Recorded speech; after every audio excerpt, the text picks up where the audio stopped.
Hello and welcome to my Guide to Exam Preparation.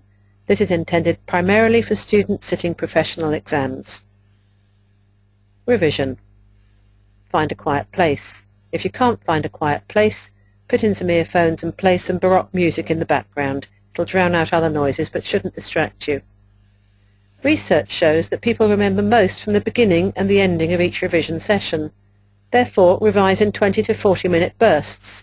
You only need to take a break of 1 to 2 to 3 minutes in between each burst of revision, then go back to your revision, feeling fresh, go back over what you did in the last session, and then go on to the next one.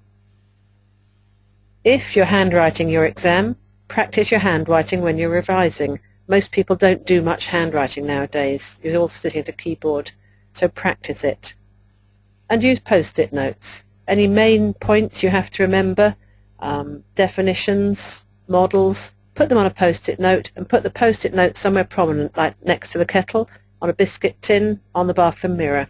Read it every time you go past it. Students often need to be motivated to revise.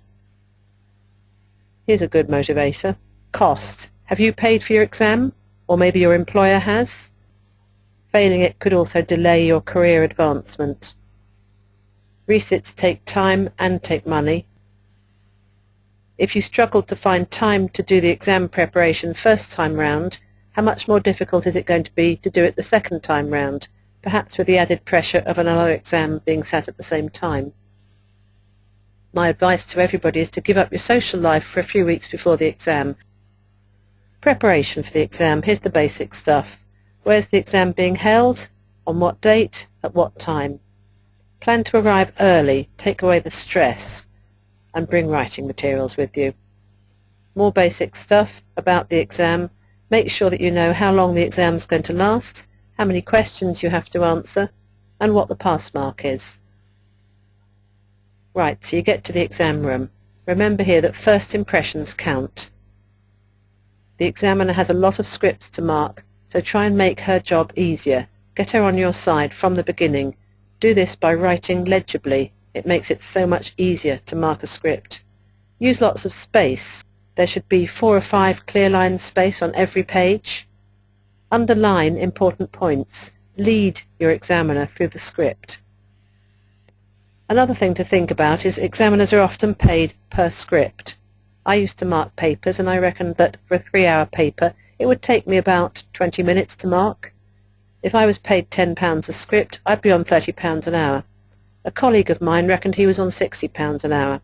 So you spent 3 hours marking a script, he spent 6 minutes marking it. Another thing to consider when you're writing your exam answers. Planning your answers. Make sure you allocate time for each answer according to the marks awarded. Then stick to your timing. Actually plan what you're going to say in each answer. Put it in a logical order. Then write your strongest answer first. Statistics show that people get the most marks in the first half of their answer. So if you get to the end of the timing for one of your answers, stop writing. Just finish the sentence you're on and go on to the next question. You'll get more marks that way.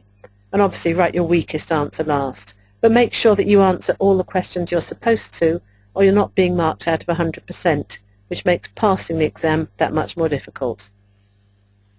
Finally, have an introduction and a main part to each answer, but unless your conclusion says something new, I don't see why an examiner would give you marks for it.